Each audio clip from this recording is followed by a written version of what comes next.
Hello everyone, আমার নতুন একটি ব্লগে আপনাদের সকলকে স্বাগত জানাই।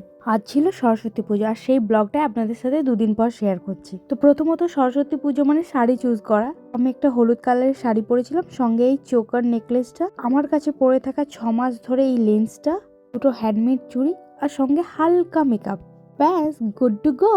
দেন আমি রেডি হয়ে গেলাম। সকাল থেকে কাজকর্ম সেরে রেডি হয়ে একাই বেরিয়ে পড়েছিলাম আমার বান্ধবীদের সাথে দেখা করার উদ্দেশ্যে গার্লস স্কুলে। অনেক বান্ধবীদের সাথেই দেখা হলো, গল্প করলাম, ছবি তুললাম, হাসি আনন্দ করে চলে এলাম জিমে, কারণ আমাদের জিমেও একটা ছোট্ট ঠাকুর তোলা হয়েছিল। দিদির সাথে একটা পোজ দিয়ে ছবিও তুলে নিলাম। দেন সরস্বতী পুজো উপলক্ষে একটা ছোট্ট বস্ত্র বিতরণের অনুষ্ঠানের আয়োজন করা হয়েছিল, তারই সমস্ত জোগাড় জানতি ছিল ওখানে। আর যেহেতু শুক্রবার ছিল, তাই বর নামাজ পড়ে এসে তারপর আমাকে জয়েন করেছিল। দেন আমরা ওখান থেকে সোজা চলে গেছিলাম কলেজে, কারণ 1টা বেজে গেছিলো।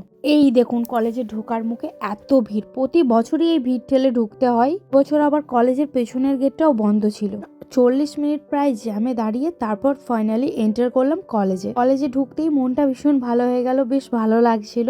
ওখানে গিয়ে আমরা একটু খাওয়া দাওয়া করে নিলাম, সঙ্গে আমার ভাই আর মিলিও বেরিয়েছিল। এখানে যত বড় রেস্টুরেন্টই হোক না কেন, পুজোর দিনে খিচুড়ি ইজ অসম। যে কোনো ডিশকে বিট করে দেয় ভাই।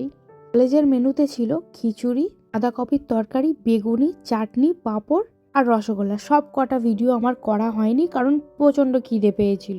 দেন খাওয়া দাওয়া করে অ্যাজ ইউজুয়াল আমাদেরকে তো ফটো তুলতেই হবে, ভিডিও করতে হবে, কারণ আমরা হচ্ছি 90s কিড, আর আমাদের ফেভারিট হচ্ছে শাড়ি।